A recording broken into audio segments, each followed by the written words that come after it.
Moje výhoda oproti těm lovcům, kteří jsou extrémně vzdělaný, erudovaný, hrajou ty kvízy na skvělý úrovni, tak moje výhoda, ano, je ta, že jako mám tu rychlost. No. Jasně.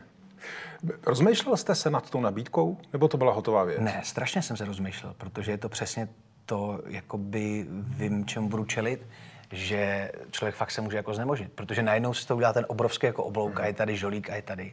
Ale já můžu hrozně ztratit, protože říká, že proč tam leze. Jako fakt, to si, jako, a furt si to myslím.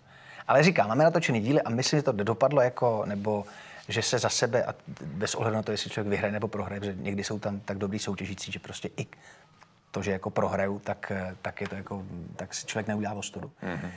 Ale, jak říkám, no, jako ten stres, je to ojedinělej druh stresu, který jsem nikdy u televizní tvorby jako nezažil.